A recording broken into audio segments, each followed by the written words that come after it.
let's Okay. go to the Q&A. So we're going to ask a handful of questions here. The first one is, how can hormones affect my appetite? Yeah, so there's a lot of hormones in our body, one of them being cortisol. Cortisol is our stress hormone. When our cortisol stress hormone is up, that actually kind of breaks down muscle, and it also forces us to kind of hold on to fat. If we have poor sleep, then that actually drives up our cortisol. So a lot of it actually comes back to what sort of lifestyle changes can we make to reduce or optimize the hormones that will impact, our weight or our hunger. So reducing cortisol, stress management, let's say it's meditation, exercise, good quality of sleep, that will reduce cortisol and actually reduce our appetite. And then other things, obviously, like estrogen and progesterone in women, testosterone both in women and men, those can definitely affect appetite. And particularly for women, when they go through menopause, a lot of their cravings will tend to change during that time because estrogen plays a key role in glucose metabolism and really all aspects of our health. Next question here. What tests can be run to look for an underlying cause of not losing weight, assuming nutrition and exercise appear correct? Yeah, so I always start with some basic labs because obviously I don't want to miss other conditions which could be contributing. So that would include just a complete blood count, a comprehensive metabolic panel that looks at a lot of electrolytes, the kidney function, and the liver enzymes.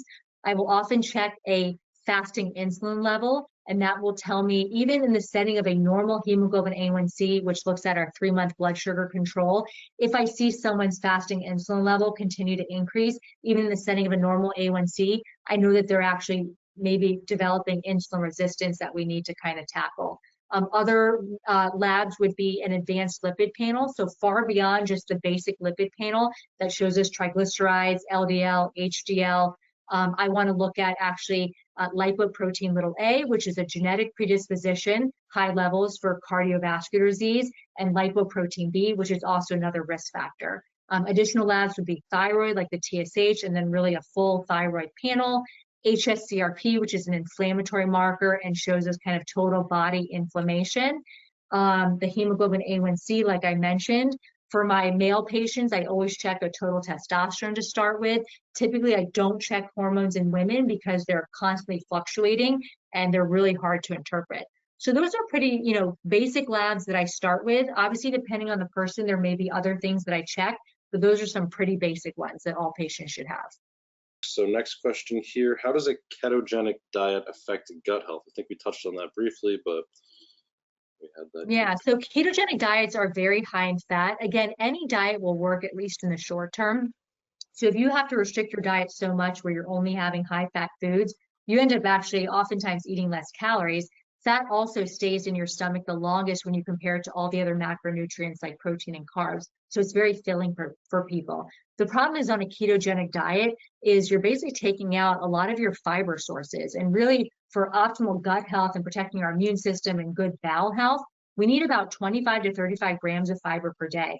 That would be nearly impossible to do on a ketogenic diet. So it all comes down to protecting your gut microbiome, protecting our immune system, having good bowel movements, and that's really hard to do on a ketogenic diet long term. Next question here, do you recommend probiotics and digestive enzymes?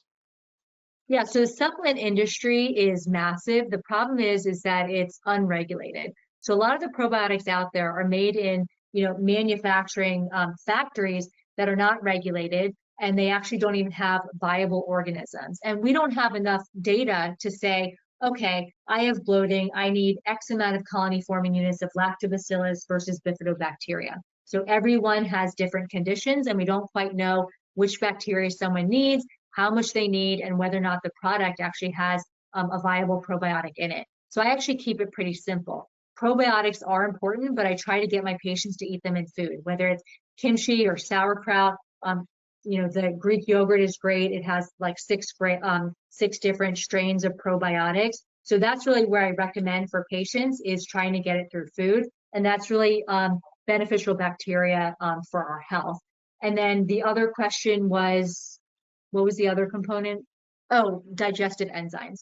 So, unfortunately, a lot of the stuff in our food and ultra processed food has a lot of ingredients our body doesn't recognize. I mentioned earlier the natural flavors has 100 different chemical compounds, including emulsifiers and other things. So a lot of times, when people have digestive issues, it has to do with one of, 50 ingredients that are in the food. So we want to actually go back to the ingredients list and try to minimize some of those foods. And then oftentimes people are going to feel better. So unless someone has like a digestive issue, whether they've had, let's say, a gastric bypass where they need some enzymes, or they have, pancreatic insufficiency, most people, as long as we're paying attention to our diet, we're chewing our food, which allows for proper digestion, most people will not need an added digestive enzyme. Next question here. This person says they have a gluten intolerance and they're wondering if the weight loss meds that we covered tonight happen to be gluten-free.